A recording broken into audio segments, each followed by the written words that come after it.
Bonjour, au moment d'entrer dans une nouvelle année, en 2023, force nous est de constater que l'environnement dans lequel nous sommes n'est pas très favorable, que l'on se place sur le plan national ou sur le plan international. Malgré cela, le devoir et plus que jamais le devoir des élus et des fonctionnaires du district urbain est de faire face pour répondre aux besoins de la population et des entreprises, puisque le développement économique est la première mission du district urbain de Folquemont. Alors dans ce domaine, on rencontre des satisfactions, heureusement, plus nombreuses.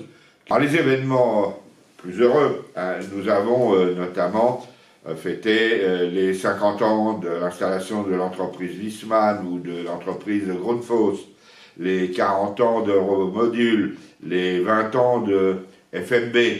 Tout cela montre la pérennité du tissu industriel.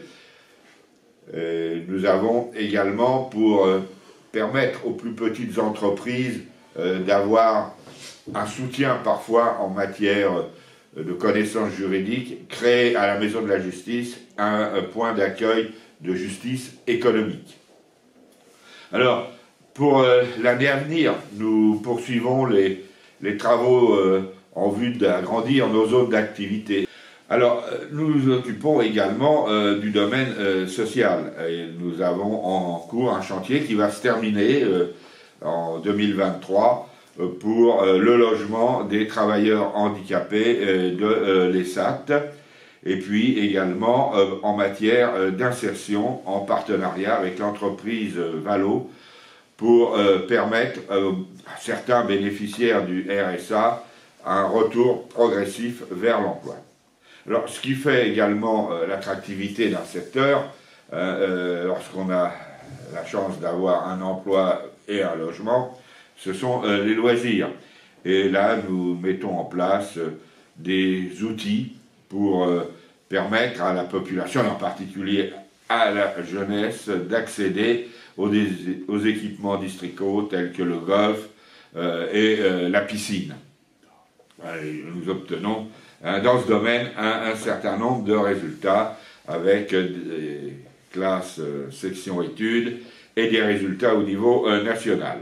Alors nous avons dû prendre au niveau des communes, au niveau de l'intercommunalité, un certain nombre de décisions et en particulier de réduire la durée de l'éclairage public. Alors nous payons, je ne crains pas de le dire, nous payons là le manque de prévision depuis plus d'une décennie de nos dirigeants. La crise, certes, elle est là, mais on pouvait au moins prévoir que l'indépendance énergétique était capitale. Or, elle ne l'est plus, défaut d'entretien des centrales nucléaires, arrêt prématuré, puis réouverture de la centrale Émile Huchet.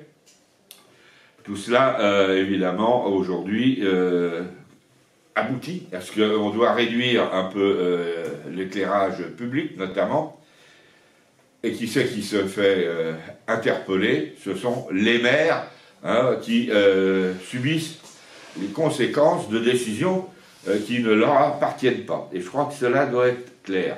Alors, c'est d'autant plus difficile à comprendre cette politique dans notre secteur, puisque nous avons sous le sol ici des réserves de gaz énormes, réserves de gaz comparables à ce qui est exploité actuellement dans le nord Pas-de-Calais, réserves de gaz qui peuvent être exploitées, il faut le dire très clairement, sans aucune fracturation. Ce n'est pas du gaz de schiste que l'on importe à grands frais des États-Unis actuellement, en construisant ports méthaniers, etc.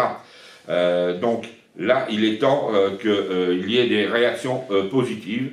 J'ai écrit au président de la République récemment, qui a répondu que le dossier était transmis à Madame la ministre chargée de la transition écologique et par conséquent, nous attendons avec impatience la réponse. Alors comme vous voyez, les choses sont très mitigées. On a des espoirs, on a de bons résultats dans certains domaines. Nous sommes reconnus notamment que l'attractivité de notre secteur en matière économique est forte. Donc l'emploi suit et nous avons, même si on pourra toujours le considérer trop élevé, un taux de chômage plus faible que la moyenne. Alors, à l'aube de cette nouvelle année, je voudrais vous souhaiter à toutes et à tous une bonne santé par les temps qui courent, la période que nous avons connue et que malheureusement on peut craindre encore en matière de propagation de pandémie. Je vous souhaite une excellente santé, de passer des fêtes de fin d'année familiales, conviviales, et que l'année 2023 nous retrouve tous en bonne forme pour faire progresser notre intercommunalité. Merci, bonne année.